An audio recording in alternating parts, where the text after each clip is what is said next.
Coucou tout le monde, aujourd'hui on se retrouve pour une vidéo recette, mais pas que. Récemment j'ai fait un gros craquage, une sorte de burn-out maternel, et je vous avoue j'ai eu envie de tout laisser tomber. Instagram, YouTube, mon activité de traiteur vegan, tirer un trait et baisser le rideau. Je me suis sentie comme au bord d'une falaise et je vous explique pourquoi.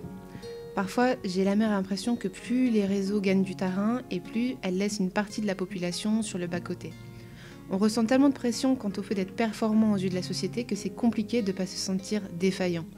Il y a cette injonction à être tout le temps beau, tout le temps heureux, à avoir trouvé sa voie, à avoir trouvé son âme sœur, trouver ce qui va nous rapporter le plus d'argent et en ce sens, prouver notre utilité dans le système. Et moi, clairement, vis-à-vis de tout ça, je me suis sentie pas assez. Pas assez bankable, pas assez fun, pas assez de likes, pas assez jolie, pas assez tout court. Et ressentir ça, c'était compliqué. Je me suis demandé si j'étais la seule à me sentir à contre-courant. Et du coup, sur mes vidéos, je me suis effacée doucement mais sûrement par peur du jugement. J'ai arrêté de montrer ma cuisine parce que je l'avais trouvée un peu moche et vieillotte, puis j'ai arrêté de montrer ma personne parce que je me trouvais pas assez montrable. Et ce tourbillon infernal s'est arrêté quand un jour, un de mes petits garçons qui est autiste m'a dit, en revenant de l'école, « Dis-moi, est-ce que c'est grave de pas se sentir comme les autres se sentent? Et si à l'école je suis pas fort, est-ce que je pourrais quand même être fort dans quelque chose plus tard ?» Et ça m'a beaucoup émue, alors je lui ai répondu « Tu sais quoi, au bout du compte, on s'en fiche un peu, de qui est fort, à quoi et comment. Personne n'est comparable et tout le monde a quelque chose à apporter. Alors ne laisse jamais s'éteindre la petite lumière qui anime ton cœur, parce que c'est notre différence qui nous rend beau, qui nous rend riche et qui nous rend intéressant. » Alors voilà, j'ai décidé de tout reprendre depuis le début, parce qu'il y a 10 ans, quand on faisait des vidéos, c'était pour le partage, pour le fun, c'était extrêmement rare d'en gagner sa vie. Et aujourd'hui, c'est plutôt l'inverse.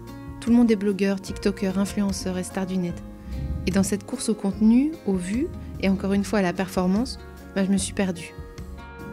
Mais pas pour très longtemps. Parce que je suis sûre qu'on peut avoir envie de faire des recettes, même si notre cuisine ne ressemble pas à une page de catalogue Ikea. Et on peut avoir envie de bien manger, même si on fait partie des 25% de Français qui font leurs courses à découvert à partir du 15 du mois. Je veux qu'il y ait des gens qui se reconnaissent en moi, qui se déculpabilisent, qui se sentent pas exclus comme moi je me suis sentie. Parce qu'on ne devrait pas se cacher sous prétexte qu'on n'a rien à montrer. Parce que bientôt on n'arrivera plus du tout à discerner le naturel de l'intelligence artificielle. Accrochons-nous à ce qui nous rend humains et à toutes les imperfections du quotidien qui rendent encore un peu ce monde réel. Cette recette, c'était des lasagnes aux poireaux et au curry. C'était succulent et je vous noterai la recette en description bien sûr. Et pour la suite, j'espère vous retrouver nombreux pour mon comeback. À bientôt sur Home Kitchen.